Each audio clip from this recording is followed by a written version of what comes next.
You कैसे हैं आप सभी दोस्तों। कहते हैं ना, दिन में अगर कोई इंसान 15 से 20 मिनट कुछ अच्छा पढ़े, देखे या करे तो उसे कोई जिंदगी में रोक नहीं सकता। Consistency is always bigger than luck. तो किस बात की देरी है दोस्तों? So let's start with our daily finance news के एपिसोड 7 से, जहां हम सारी जरूरी फाइनेंस न्यूज को कवर करते हैं। और इतना ही नहीं, geopolitical issues, stock market news, company news और बहुत कुछ के बारे में चर्चा करते हैं। तो जुड़े रहिए because it's exactly what you need and it's exactly why Deepanshu Sharma. तो शुरुआत करते हैं पहली न्यूज से। तो पहली न्यूज में हम बात करने वाले हैं एक ऐसी पॉलिसी के बारे में जो इंडिया की इलेक्ट्रिसिटी व्हीकल सेक्टर को बदलने वाला है। चलिए शुरू करते हैं। India's EV policy 2025 game changer for electrical vehicles. Section 1 policy overview. सरकार ने एक नई ईवी पॉलिसी अनाउंस की है जिसमें इंपोर्ट ड्यूटीज को कम किया गया है। अब अगर कोई फॉरेन ऑटोमेकर इंडिया में 500 मिलियन का इन्वेस्टमेंट करता है और 3 साल के अंदर मैन्युफैक्चरिंग शुरू करता है तो उन्हें 15% की कंसेशनल इंपोर्ट ड्यूटी मिलेगी, जो पहली 70% थी। इसका मतलब है कि प्रीमियम ईवीज अब सस्ती हो सकती है। Section 2 Tesla stand. इस पॉलिसी का एक मेजर मकसद था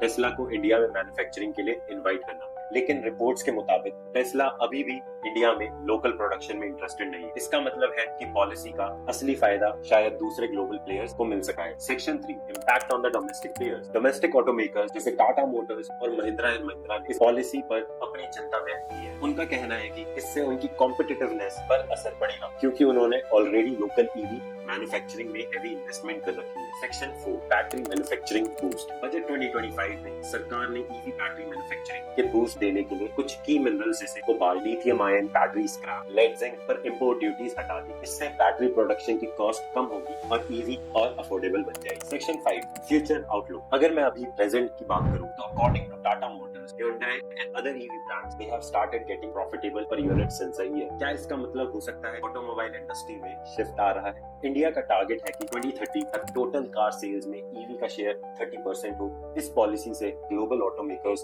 को अट्रैक्ट करने की कोशिश की जा रही है, लेकिन डोमेस्टिक प्लेयर्स के कंसर्न को भी एड्रेस करना जरूरी होगा। कंक्लूजन। तो दोस्तों ये थी एक क्विक ओवरव्यू इंडिया की नई ईवी पॉलिसी पर। आपको क्या लगता है, क्या ये पॉलिसी इंडिया के ईवी इकोसिस्टम को बूस्ट करेगी या डोमेस्टिक प्लेयर्स के लिए चैलेंज क्रिएट करेगी? अपने थॉट्स नीचे कमेंट में जरूर बताएं और जल्दी से लाइक भी कर दीजिए। चलिए हमारी जो दूसरी न्यूज है, India's economic pulse, growth trends and RBI's next move. अब हम बात करने वाले हैं भारत की इकोनॉमी के करंट सिनेरियो पर, जीडीपी ग्रोथ रेट्स और आरबीआई के आने वाले डिसीजंस। तो चलिए शुरू करते हैं। Section 1 GDP growth analysis. पिछले क्वार्टर में जनवरी से मार्च 2025 तक भारत की जीडीपी 7.4% जो कि मार्केट के एक्सपेक्टेशन से ज्यादा थी, लेकिन पूरे फाइनेंशियल ईयर FY25 के लिए ग्रोथ 6.5% पर रही, जो पिछले 4 सालों का सबसे कम है। इस ग्रोथ में रूरल कंजम्पशन का बड़ा योगदान रहा, लेकिन प्राइवेट इन्वेस्टमेंट और एक्सपोर्ट्स में थोड़ा स्लो डाउन देखा गया। Section 2 GDP versus GVA. अब यहाँ पर एक इंटरेस्टिंग बात है, जीडीपी और जीवीए के बीच का फर्क। दोनों नंबर्स आपने सुने होंगे,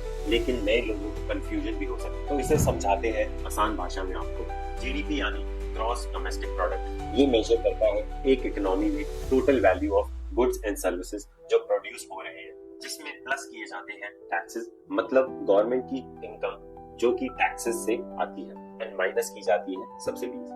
वही जीवीए यानी ग्रॉस वैल्यू एडेड सिर्फ उतना मेजर करता है जितना वैल्यू बिजनेसेस ने एक्चुअल क्रिएट किया हो, टैक्सेस और सब्सिडीज के बिना। आइए इसे एक छोटे से एग्जांपल से समझते हैं। सोचो आप एक पिज्जा शॉप पे गए, वहाँ पे 100 रुपए का पिज्जा बना, गवर्नमेंट ने उस पर 10 रुपए का टैक्स लगाया और 5 रुपए की सब्सिडी दी। Whereas आपका जीवीए क्या था? 100 रुपए। ठीक है, तो 100 रुपए पे जब हम टैक्स ऐड कर देंगे और सब्सिडी माइनस कर देंगे तो हमारे पास जीडीपी आ जाता है। तो जीवीए सीधा सीधा 100 रुपए होगा क्योंकि जीवीए पहले कैलकुलेट होता है, हम उसमें से जीडीपी निकाल सकते हैं। आई होप आपको ये समझ आया। इसी बात से भारत की जीडीपी ग्रोथ रही 6.5 और जीवीए रहा 6.2। 0.3% का ये गैप नेट इनडायरेक्ट टैक्सेस की वजह से आता है, जो कि गवर्नमेंट कितना टैक्स पॉलिसी लगा रही है और कितना सब्सिडी दे रही है उसको रिफ्लेक्ट करता है। Section 3 export trends and capex push. Exports में थोड़ा सा स्लो डाउन देखा गया है, लेकिन कैपिटल एक्सपेंडिचर यानी केपेक्स में गवर्नमेंट का फोकस बना हुआ है। इंफ्रास्ट्रक्चर प्रोजेक्ट्स और पब्लिक इन्वेस्टमेंट्स से इकोनॉमी को बूस्ट मिल रहा है, लेकिन प्राइवेट सेक्टर का पार्टिसिपेशन अभी भी लिमिटेड है। Section 4 inflation and RBI stand. Inflation अभी कंट्रोल में है, जो आरबीआई के 4% के टारगेट के आसपास है।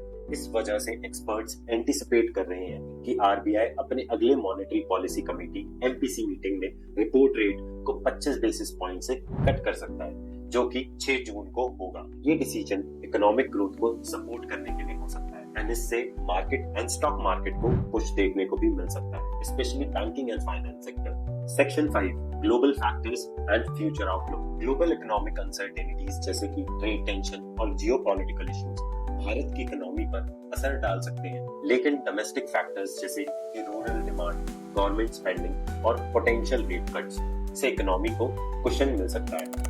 इकोनॉमिस्ट का कहना है कि FY26 में जीडीपी ग्रोथ 6.3% से 6.6% के बीच में रहने की संभावना है। कंक्लूजन। तो दोस्तों ये थी एक क्विक ओवरव्यू भारत की इकोनॉमी के करंट ट्रेंड्स और आरबीआई के पोटेंशियल डिसीजंस पर। आपको क्या लगता है, क्या आरबीआई रेट कट करेगा और उससे इकोनॉमी पर क्या असर पड़ता है? अपने थॉट्स जरूर नीचे कमेंट्स में लिखिएगा। हमारी थर्ड न्यूज है India startups giants and the battle for the nutrition. जैसे भारत में ग्रीन रेवोल्यूशन आया, व्हाइट रेवोल्यूशन आया और अब हम बात करने वाले हैं एक ऐसे रेवोल्यूशन के बारे में जो आपके किचन से लेके इन्वेस्टमेंट वर्ल्ड तक हर जगह छाया हुआ है, इंडिया का प्रोटीन रेवोल्यूशन। तो चलिए शुरू करते हैं। Section 1 the protein deficiency challenge. सबसे पहले बात करते हैं प्रॉब्लम की। क्या आप जानते हैं कि 70 से 80% Indians daily recommended protein intake से कम प्रोटीन कंज्यूम करते हैं और 93% लोगों को ये भी नहीं पता कि न्यूट्रिशनल नीड्स क्या होता है। इसका मेजर रीजन है हमारा लार्जली वेजिटेरियन डाइट, जिसमें प्रोटीन रिच फूड की बहुत कम मात्रा होती है। हमारी वेजिटेरियन डाइट में आपको कार्ब्स एंड फाइबर भर के मिलते हैं, पर लेकिन वो प्रोटीन का कोटा पूरा नहीं कर पाते। वेजिटेरियंस के पास आखिरी में एक ही विकल्प बचता है, जो कि होता है dairy products. Section 2 startup seizing the opportunity. इस डेफिशिएंसी को देखते हुए कई स्टार्टअप्स ने इस मार्केट में एंट्री की है। D2C ब्रांड जैसे IT फ्रेश ने प्रोटीन रिच इडली और डोसा बैटर लॉन्च किया।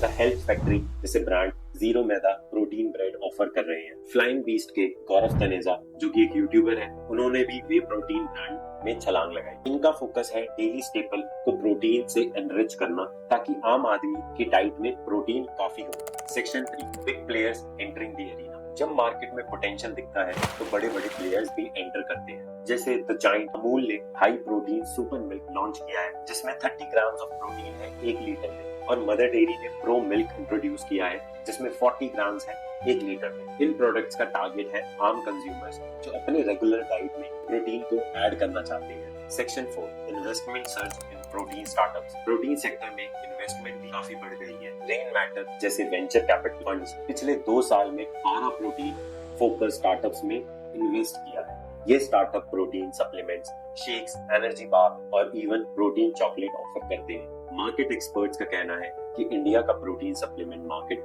2024 में $1.4 बिलियन का और 2029 तक आते आते ये $1.8 बिलियन तक पहुंच सकता है। तो दोस्तों ये था एक ओवरव्यू इंडिया के प्रोटीन बूम का। आपको क्या लगता है, क्या ये ट्रेंड सस्टेनेबल रहेगा? क्या आप अपनी डाइट में प्रोटीन रिच प्रोडक्ट्स इंक्लूड कर रहे हैं? अपने थॉट्स कमेंट में जरूर बताइए। तो हमारी 4th banking revolution, India Post bringing banks to your door steps. क्या आप जानते हैं कि अब हर गांव के 3 किलोमीटर के रेडियस में बैंकिंग फैसिलिटी उपलब्ध होगी? पर इसमें इंडिया पोस्ट का क्या रोल है? चलिए शुरू करते हैं। Section 1 government vision for financial inclusion. सरकार का लक्ष्य है कि हर नागरिक को बैंकिंग सर्विसेज का लाभ मिले, चाहे वो कितनी भी दूर क्यों ना हो। इसके लिए एक नया इनिशिएटिव शुरू किया गया है जिसमें हर गांव के 3 किलोमीटर के रेडियस में बैंकिंग सर्विसेज उपलब्ध कराई जाएंगी। इससे फाइनेंशियल इंक्लूजन को बढ़ावा मिलेगा और लोगों को अपने पैसों का सही इस्तेमाल करने का अवसर मिलेगा। Section 2 India Post pivotal role. इस मिशन में इंडिया पोस्ट एक महत्वपूर्ण भूमिका निभा रहा है। देश भर में 1,65,000 से अधिक पोस्ट ऑफिस हैं, जिसमें से 90% रूरल एरियाज में स्थित है। इन पोस्ट ऑफिस को बैंकिंग सर्विसेज के लिए तैयार किया जा रहा है, जिससे लोगों को अपने घर के पास बैंकिंग फैसिलिटीज मिल सके। Section 3 technological advancements and training. Post office को मॉडर्नाइज करने के लिए सरकार ने 5,700 करोड़ रुपए का इन्वेस्टमेंट किया है। इसमें 1.4 लाख मोबाइल फोन्स हैं, 1.4 लाख थर्मल प्रिंटर्स हैं और 3 लाख बायोमेट्रिक डिवाइसेस भी शामिल है। साथ ही साथ 1,90,000 पोस्टमैन और ग्रामीण तक सेवक को मोबाइल बैंकर्स के रूप में ट्रेनिंग दी जा रही है, जो कि door to door banking services का प्रदान करेगी। Section 4, impact on rural communities and women empowerment. इस इनिशिएटिव का सबसे बड़ा लाभ रूरल कम्युनिटीज को होगा, जहां बैंकिंग सर्विसेज की कमी, खासकर महिलाओं के लिए ये एक बड़ा कदम। इंडिया पोस्ट पेमेंट बैंक में 45% से अधिक अकाउंट महिलाओं के नाम पर है, जो कि नेशनल बैंक के 20% के मुकाबले है। इससे महिलाओं को एक आर्थिक रूप से स्ट्रॉन्ग बनाया जा रहा है। सेक्शन 5, डाकघर निर्यात केंद्र। सरकार ने एंटरप्रेन्योरशिप को बढ़ावा देने के 1000 से अधिक डीएनके स्थापित हो चुके हैं, जिनके माध्यम से 2.2 लाख शिपमेंट्स, जो कि लगभग 54 करोड़ रुपए के एक्सपोर्ट्स होते हैं। इससे सेल्फ हेल्प ग्रुप्स और महिलाओं को अपने प्रोडक्ट्स इंटरनेशनल मार्केट्स तक पहुंचाने का अवसर मिलेगा। तो दोस्तों, ये था एक ओवरव्यू भारत के नए बैंकिंग इनिशिएटिव्स का, जिसमें इंडिया पोस्ट के एक महत्वपूर्ण भूमिका निभा रहे हैं। आपको क्या लगता है, क्या ये कदम रूरल भारत को आर्थिक रूप से मजबूत बनाएगा? अपने विचार नीचे कमेंट्स में जरूर बताएं। ऑल्सो इससे काफी सारे बैंकिंग सेक्टर को भी बूस्ट मिल सकता है, डिपेंडिंग गवर्नमेंट किन किन बैंक्स को अप्रूवल देती है। हमारी जो 5वीं smartphone and smart watches sales down. आज हम बात करने वाले हैं एक ऐसे ट्रेंड के बारे में जो आपको हैरान कर देगा। इंडिया में स्मार्टफोन्स और स्मार्ट वॉचेस की डिमांड में गिरावट आ रही है। क्या कंज्यूमर्स का मूड बदल गया है? चलिए शुरू करते हैं। Section 1, current market scenario. 2025 के पहले क्वार्टर में स्मार्टफोन और स्मार्ट वॉचेस सेल्स में नोटिसेबल डिक्लाइन आ गया है। आईडीसी के डेटा के मुताबिक जनवरी से मार्च तक इलेक्ट्रॉनिक सेल्स में गिरावट आई है, जो इंडस्ट्री के लिए एक चैलेंजिंग ईयर का सिग्नल है। पिछले 5 सालों में स्मार्टफोन सेल्स 3 बार डिप हुई, स्मार्ट वॉचेस 2 बार। Section 2, reason behind the decline. इस गिरावट के पीछे के कारण है, सबसे पहला कंज्यूमर सेंटिमेंट, क्योंकि महंगाई बढ़ने से लोग डिस्क्रिशनरी स्पेंडिंग कम कर देते हैं। दूसरा, मार्केट में नए और इनोवेटिव प्रोडक्ट्स की कमी है। लोगों को लगता है कि नए मॉडल्स में कुछ खास नया नहीं है, इसलिए वो अपने पुरानी डिवाइसेस से ही काम चला रहे हैं। तो दोस्तों, ये था एक ओवरव्यू इंडिया के स्मार्टफोन और वॉचेस के मार्केट के करंट सिनेरियो का। तो आपको क्या लगता है, गिरावट टेम्पररी है या ये एक लॉन्ग टर्म ट्रेंड बन गया है? अपने विचार कमेंट्स में जरूर बताएं। तो दोस्तों, अब हमारी एक लास्ट एंड सिक्स्थ न्यूज़ है, और ये ईपीएफ मेंबर्स के लिए। ईपीएफ मेंबर्स के लिए 7 लाख का लाइफ इंश्योरेंस बेनिफिट। आज हम बात करने वाले हैं एक ऐसे बेनिफिट के बारे में जो शायद आपको पता भी नहीं हो। क्या आप जानते हैं कि अगर आप ईपीएफ मेंबर हैं तो आप 7 लाख तक के लाइफ इंश्योरेंस के लिए एलिजिबल हैं, बिना किसी प्रीमियम के? चलिए इसके बारे में डिटेल में समझते हैं। सेक्शन 1, ईडीएलआई स्कीम क्या है?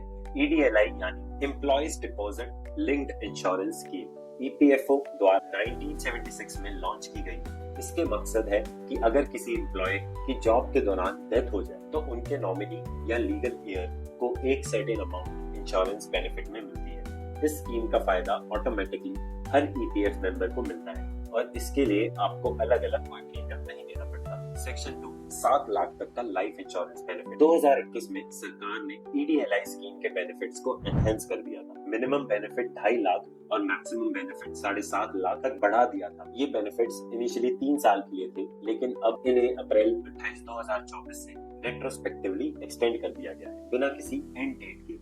इसका मतलब है कि अगर ईपीएफ मेंबर अप्रैल 28, 2024 के बाद जॉब के दौरान पास अवे करते हैं तो उनके नॉमिनी को ये बेनिफिट मिल सकता है। Section 3, eligibility criteria. इस स्कीम का बेनिफिट मिलेगा जब डिसीज्ड एम्प्लॉय ईपीएफ का एक्टिव कंट्रीब्यूटर हो। पहली कंडीशन थी एम्प्लॉय ने एक एस्टैब्लिशमेंट में 12 महीने कंटिन्यूअस सर्विस की हो, लेकिन अब इसमें रिलैक्सेशन कर दी गई है। मतलब अगर आपने जॉब चेंज भी किया हो तब भी आप एलिजिबल होते हैं, बस आपका ईपीएफ अकाउंट एक्टिव होना चाहिए। Section 4, benefit calculation. EDLI benefit calculate होता है एम्प्लॉइज के लास्ट 12 महीने के एवरेज सैलरी के बेसिस पर। मैक्सिमम सैलरी कैप है 15,000 का। कैलकुलेशन कुछ इस तरह होती है, 35 times average monthly salary plus 1.75 lakh bonus. इस तरह मैक्सिमम बेनिफिट 7 लाख तक हो सकता है बिजनेस टुडे के अकॉर्डिंग। Section 5, claim process. अगर किसी ईपीएफ मेंबर की डेथ हो जाती है तो उनके नॉमिनी या लीगल हेयर को कंपोजिट क्लेम फॉर्म भरना होगा। इसके साथ डेथ सर्टिफिकेट,